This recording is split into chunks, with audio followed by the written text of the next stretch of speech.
Here are 17 ways rich people think and act differently than the poor in the middle class. I have hundreds of thousands of dollars as a teacher, and these secrets are from Secrets of the Millionaire Mind. Feel free to check it out. I hope it helps. Rich people believe that they create their life. Poor people believe that life happens to them.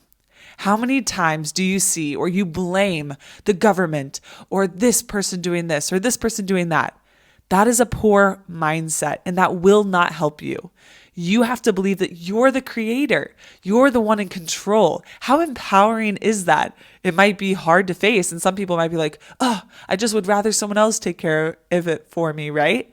But you are powerful. You can make a change, and you literally create your life with your thoughts, your habits, your mindset, and if you let your emotions take over. So you can create your life, create whatever you want. Rich people play the money game to win. Poor people play it not to lose. Do you ever just play in sports on defense? How does that go? I played travel soccer growing up since I was a little girl. And we didn't just play defense. I was on offense and we played offense. We played both. And so things were better when we were in the attack, when we were being strategic. And so you want to be on offense with your finances and with determining what lane is going to get you rich. You don't just sit there and go to a job and just follow the motions. You have to actually go along with it and create the path that will get you there. Rich people are committed to being rich. Poor people simply want to be rich. Of course, everyone wants to be rich. If you ask someone, do you want to be healthy? Heck yeah. Do you want to have a fit, lean, strong body? Yes. Do you want to be rich and have a lot of money? Yes. Do you want to be a happy, thriving person? Yes. This is what I'm all about. But of course, most of us want that, but you can't just want it, right? It starts there. Good things start with desire. But if you really want it, you have to be committed to it, right? Like a committed relationship. It's not just the difference between casual relationships versus a committed relationship. I've been married and I've been with my husband for the last 8 years. That's a different game. And that is a different feeling and experience. You have to commit. You have to put all your cards on the table. You have to go all in. You have to be fully immersed in it. You can't just be like, yeah, I want to be rich, and then just kind of go through the motions. You have to be determined and dedicated and read and learn and do the habits that are required. It's possible for anyone. We're all just people. Rich and successful and happy people are just people, but they decided to be that person and they decided to do what that person would do. Be committed, go all in. You can have it too. And the biggest hang up that people have is that they want it, but then they put the buts. They're like, well, I want to be rich, but then if I do this, like my kids will be kidnapped, or I could lose my money, or I could get sued, or but. You put in the excuses or the worries or the fears. You can't let fear control you. I could do videos on this if you're interested. You can't let that get in the way. You acknowledge that, you acknowledge the risks, but it's a bigger risk to me to stay poor and to stay in lack and in fear. Rich people think big and poor people think small. You are going to be limited by your thinking. I have a book, The Magic of Thinking Big. It's amazing. And it talks about in the Secrets of the Millionaire Mind how this one student, he went to a seminar, he was making like 3 million a year or had 3 million in net worth. And then 3 years later, after going to the seminar and changing how he thought and thinking bigger, he was making 600 million or had 600 million in net worth. What? That's amazing because he expanded, because he thought he could do more. A lot of people are just thinking, or if you're a student or if you are an adult and you just were told, oh, I should just go to this job or find a job that pays decently. All right, I don't want to make 50,000. Maybe I want to make 80,000. That's $30,000 more. Amazing. I love that. You got to think even bigger than that if you really want real wealth to come to you. And also, have you heard the saying of if you reach for the moon, if you miss, at least you'll land upon the stars? This is true. Sarah Blakely, the billionaire founder of Spanx, talks about when she was on the Rebel Billionaire with Richard Branson, there were these challenges and she decided she had to jump off a cliff and they would try to catch, like be caught and catch somebody. And so everybody kept jumping and then they would try to catch and they would miss and they would just fall down on a bungee cord. But she, instead of aiming for the person that was supposed to catch her, she aimed higher. And so she aimed higher above, but she ended up actually catching the person. The person caught her, but she aimed high. You have to aim high. You have to think big, and big things can come to you. And people who think big, they don't think about the stupid things. They don't let the small things get to them. They don't think about other people and spend all their time on other people or other pointless things. Like, people matter a lot, but I'm just saying there's so many people in judgment or in gossip or things of that nature.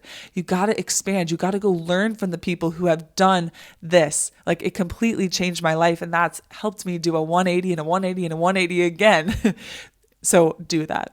Rich people focus on opportunities and poor people focus on obstacles. So we kind of talked about that a little bit earlier, but you want to think of, what is the opportunity here?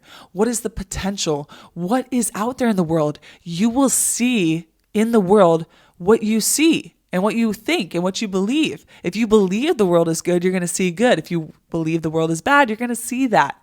So you have to start training your brain to see the good and the potential and the opportunity in the world. I know that I have thought this way before, and I can get caught in that, where I'm like, oh, well, I have to figure this out, or I don't know how this is going to work out, or is this going to work out, or this big obstacle is coming up. Instead, it's like, what if it does work out? My husband will say that. What if it does work out, Elizabeth? What if it does? Instead of, well, what if it doesn't? What if it doesn't? Stop worrying about the obstacles and go one step at a time. And you are able to overcome them. Instead of worrying, well, I'm going to have to figure out how to build a business. I'm going to have to figure out how to do this, or start the YouTube channel, or get a better studio, or get better sound, and figure out how to post or edit or do these things. I'm going to have to figure it out. Yeah. So what? Would you rather just stay stuck then? Good luck with that. That's going to be worse, right? So do the hard work and stop worrying about all the obstacles in the way, and just take it one step at a time and figure out how you can find the opportunities. Good things and don't come to people who are always looking at the obstacles. Good things come to people who decide what they want and they figure out how to make it happen. Rich people admire and respect other rich and successful people, while poor people resent them. Have you ever felt this, or have you been poor before, or even just anything, you feel jealous or envious? That's an easy place to be. It's easy to judge. It's easy to look down on someone, or to make up a story of what you think or believe for that person. So you see someone driving in a nice car, or have a nice house, or they seem rich, right? And happy or thriving. And you make up a story about them, or say, oh, they must have cheated someone, or they're probably like really miserable in their marriage, or they're never there for their kids. Could that be true? Yes. But does that mean it is true just because they're rich? No. And so if you are like, rich people, have you ever seen that? I know even kids do that, or parents do that with different school districts or schools. There's more affluent and wealthy schools, and then the poorer schools. And some people are like, they look down on the other school, and just because they're rich. And so you're making up these stories, and guess what? You're blocking wealth. Instead of being like, oh yeah, they're great people. Are there bad people? Of course, but that doesn't mean it's because they have money. There's so many poor people who aren't good people, or who are mean and rude and judgmental, and you're going to be blocking that. Why would you want to get wealthy if you think they're bad, mean, horrible people? You're not going to want to. Go look at all the rich people that I've learned from and studied, and they're generous people. Are they perfect people? No, no one is. But they give so much. They do so much, or they provide products and services and give value to other people and make a difference in people's lives, and then they use the funds to take care of themselves, their families, and the greater population, community, and world. And so there's so many good people. Stop resenting them and start admiring them, and start believing you can be one of them. And the more good people that have money, the better things will be. Money makes you more of who you already are. If you're a nice person, you're going to be more nice. If you're generous, you're going to be more generous. That's great. $50,000 a year versus $500,000 a year. How much more generous can you be? So stop like this negative thinking or this rude thinking. It's not going to help anyone, and it's going to keep you stuck. Rich people associate with positive and successful people, while poor people associate with unsuccessful and miserable people. And so the people around you matter. They really do. And so they influence you. Right? You can use social media in a positive way to get more mentors or more people you want to be like around you, and their thoughts and their habits and what they're doing in your head, if you can't find people in your real life, or you could do both. But I'm a teacher, and I know that modeling is one of the best ways people learn. You think like, do as I say, not as I do. Some parents say that. I don't believe in that, right? I think at least they're trying to teach you the right way, even though they struggle with something, but they learn from how you treat them, how you model things, right? And so if you're around rich and successful people or really smart people or intelligent people or creative people, you're going to get that into your own head. And you're going to believe that. If you start being around winners or people who believe in themselves, you're going to believe in yourself. If you start getting around people who eat really healthy and stuff, most people aren't going to want to go eat their fast food and crap. They're like, ooh, like that person's really fit and healthy and happy and thriving. Maybe I should start changing my plate, right? And so a rising tide lifts all boats. And these successful people, that's one reason I want to do more work on myself, is so that I can be out there and show people what is possible. I want to do that for myself and my family, but also other people, and show that they can do it too. And it's a domino ripple effect. So you want to get around the good. If you're constantly around these negative, poor-minded people, it's going to be draining and it's not going to help you. And I tell this to my students, like, be careful who you're around. Or they can say, well, I didn't do it. They're the ones doing it. I'm like, well, be careful. You're hanging out with them. That's seeping into you. So it's better to be alone than with the wrong people. Rich people are willing to promote themselves and their value, while poor people are not. And so sales, promotion, being willing to share what you have to offer is good. I know I can still struggle with this, but no, if you have a book that could change someone's life, and I'm working on that, get it out there. And share it and say, no, this can actually help you. And I think when you know it's good and you know it can change people's lives, like, you don't have a problem saying that. Like, that's why I'm really excited about my book and such. I got to get that out there because I know it can help. It helped me and I poured everything into it. And so I'm like, here, this will help if you're willing to read it and learn, right? And so promote yourself and your value. I know sometimes I won't share what I'm doing or what I have to offer, that I know how to make you a millionaire. I know how to make you a multimillionaire. I know how to help you have good habits and become a successful person. I know how to help you find your purpose and find a way of life that feels good to you. I know how to help you do the inner work and to master your emotions and your mindset and the things that come up along the way. I know how to do that. And so I should be promoting that and sharing that more. Like, hey, I can help you become a millionaire, multimillionaire, and achieve your goals and be the person you want to be. Do you struggle with your emotions? I can help you with that. I have the background in here, or here's this kit here, whatever. Promote yourself, promote the value you have. That is part of life. It's part of the world, right? And so you know that if you see someone who's super fit too, and you're like, oh wait, hey, can you help me? Or they're willing to help you.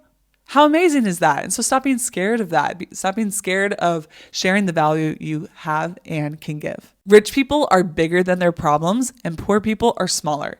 This has completely changed the game for me. And so whenever I see something small, like how many of you used to or do get worked up about the stupidest things? I know that, like, and depending on who your parents are or your family or just how you are, you could have already programmed yourself to just be thinking of, oh, I got to go do this and then this. And you just like start working yourself up or make it a big deal. Like, oh, I got to call them. And then it's like, you have to call someone. Like, it's not that big of a deal. Or you spilled, don't cry over spilled milk. Hey, you spilled. Okay, are you going to focus on the problem or are you going to be bigger than it and focus on the solution? I always tell my son, I have a 3-year-old, what's the solution, right? Instead of like, oh, like, how dare you do this? What's the solution? Of course, you could talk about prevention, how to prevent that problem from even occurring, but what is the solution? And like, if you're breathing, you're going to have problems. And so if you want to be wealthy, happy, successful, and thrive, like if you want to have a family, if you want to have a thriving business, if you want to reach and impact a lot of people, if you want to do good things, that's going to come with a certain level of responsibility. And you have to be a certain type of person who can handle that. Like as a parent, you know, there's going to be things that come up, or you have to be a better leader if you want to do it right and well. And so instead of being like, oh, I have to, it's like, no, I'm going to do this and I get to do this. And I'm going to figure it out. And so it's all how you see things. Be bigger than your problems. Stop making things such a big deal and just get to the solution, get to things faster and be bigger than these stupid little things. Like we're on a rock, like a tiny piece of dust on a floating rock in space. Like, come on. Rich people are excellent receivers and poor people aren't. This comes back to our childhood, and it comes back to our beliefs about ourselves, and it comes back to if you feel worthy or not. But you could be blocking receiving wealth, receiving happiness, receiving opportunities. There's people all around. There's people that you could be in a relationship with. There's people that could be a business partner or a connection for you. There is someone who's trying to help you. I know someone even reached out to be on a podcast and that was really successful and thriving, and I didn't even take up the opportunity. That could have been a great opportunity. And so that was a block that I experienced myself. And so be a good receiver. If someone gives you something, be grateful, appreciate it, acknowledge it, and know you're worthy of it. You live in the story you make up for yourself. And so what story are you going to believe about yourself? Are you going to believe you're worthy? Are you going to believe abundance is there and can come to you? What are you going to think and believe? Rich people choose to get paid on results, and poor people choose to get paid on their time. This is a small but subtle and important distinction. There's nothing wrong with a paycheck, but it could prevent you from getting the real wealth that you deserve and that you're capable of. Rich people believe in themselves and they believe in their value, and they know that their time is the most valuable asset. And so instead of trading it away and just trying to get a higher salary or daily income, they know, hey, I have this knowledge. This is how much it costs. Here you go. Or you see these coaches making so much money. Or, hey, I'm an electrician and I could solve this really difficult problem. Dan Martell talks about he had a plumbing problem and it cost like $5,000. And he's like, why is it so much? And the plumber's like, I'm the only one who knew how to do this in this whole city. And so you can charge more. And he didn't charge for the time. He charged for what he knew and his value. So know your value, know your worth, and charge more. Like, stop having a ceiling on your income. Stop thinking like, I'm just going to make 80,000. Woo, 80,000. Like, that's great if you were making 40, but why are you like, woo, 80,000? Why not, hey, 500,000? Hey, 1 million. Like, let's expand and think bigger. And just to make it known, the vast majority of millionaires or young millionaires became millionaires by starting their own business. Rich people think in a world of both, and poor people think either or. I love this so much. And there's a song that is called Both. Feel free to check it out, David Guetta. And it's like, I don't just want love or the money. I want both. I want both. I want both. You can have both. Stop limiting yourself. Stop thinking you don't deserve it or whatever. Rich people live in abundance. They believe that there's billions of people in the world. They know there's trillions of dollars in the world. They believe in the bigness and the greatness and the beauty of the world. Stop making up stories that like you can't have a thriving family and be rich, or you can't be a good person and be rich. You can have both. It doesn't have to be one or the other. How can you have and create both?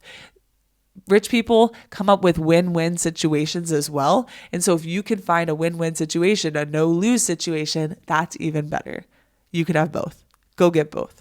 Rich people focus on their net worth and poor people focus on their working income. So instead of just trying to make $10,000 more dollars or $30,000 more dollars, that's great. And it does matter. I'm not going to poo-poo that. But you want to think about net worth and start making your money make money for you. Maybe you start in a regular job and then you start other things or other avenues or businesses, or then you start investing in yourself, your ideas, your businesses, or stocks or other assets. You're your greatest asset if you didn't know that. You are. But you want to invest in that and you want to create that net worth, not just that working income. That's going to limit you so much. Rich people manage their money well and poor people mismanage it really well. You got to know the basics. You got to know what you need to do. You have to pay yourself first. You have to actually be aware of how much money is coming in. I have a ton of exercises in my book that will help you just really get a great foundation of how much money are you making, what budget can you do, what can you create, get aware, and exercises that will really, really help you. But you got to know. You've maybe had good teachers before or poor teachers. You've maybe had good managers or poor managers. It matters. And so you want to be a good manager of your money so you could get more money into your life. It's classic because if you don't manage what you already have well, why would you get more? It's just like if you don't appreciate what you already have, why would the universe or God give you more? So you want to manage what you currently have to show, hey, I can, number one, you create more because you actually are aware and you know how to put money in certain places or to manage it and invest it, etc. But then you show the universe and God that you can handle more. Rich people have their money work hard for them and poor people work hard for their money. Hard work does not equal wealth. I know so many hardworking, amazing people who aren't wealthy or who are in a ton of debt. And I hate that. It bothers me so much. There's so many great people, but you're never going to get rich if you're just working your butt off in the wrong vehicle or in the wrong place. That's why I have the Millionaire Fastlane and other things to help you and to think differently and to actually learn the game of how to get wealthy and be happy. It's not just about the money. I promise you that will solve some problems, but it can create others. But I still want you to have that resource. So the biggest thing I learned was that money can work for you. Money can work for you. So you want to learn how to do that with investing, with ownership, and getting your money out there working while you're sleeping. If you're only relying on the time you're awake or all that labor and that energy, that's going to run out and that's going to cap you. You're limiting yourself and keeping yourself small. Rich people act in spite of fear. Poor people let fear stop them. And so I've been scared so many times in my life. Oh my gosh, like it's so funny. I would remember standing at this rock that I would dive in our family camping trip in the middle of Oregon, in the middle of nowhere. I would just sit there and like, Elizabeth, you can do it. And I'd make up all these stories. There's alligators in here. It's Oregon. There's no alligators, or it's dark water. It's scary, or, I would just sit there. Eventually I would do it. Or I was trying to get my back handspring. I would sit there, and if someone was spotting me, putting their hand there, I would crush it, do a back handspring or a back tuck eventually. And I would just sit there and I'd crush it. But then if she said, all right, I'm going to take my hand away, immediate fear, immediate in my head. And I had to work really hard to let go of that block. And eventually I did it. And there's more serious things that I've been scared of and that I had to overcome and face.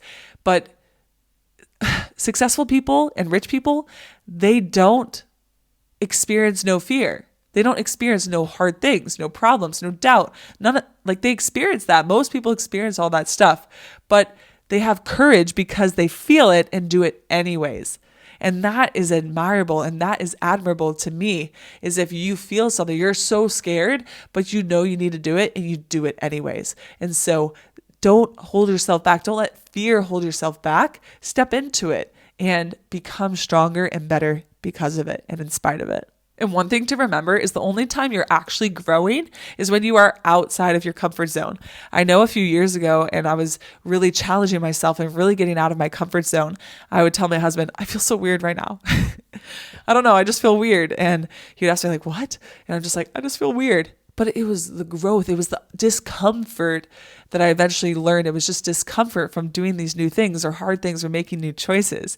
And a lot of times I would retreat in the past back to my safe zone, back to what I knew, but that wouldn't help me to grow and to get to where I know I can be. And so where are you holding yourself back, or where are you shrinking and not willing to feel uncomfortable, right? Like if you want to meet someone, or like if you see someone who's super attractive, super like disciplined and amazing and kind and smart, and you're attracted to them, but then you won't go up to them, how are you going to have a relationship with them? You're going to hold yourself back, right? Like if my husband and I wouldn't have had that courage to talk to each other and to be with each other, like we wouldn't have our beautiful marriage. And so it works in all facets of life. You want to push through that because the rewards are greater.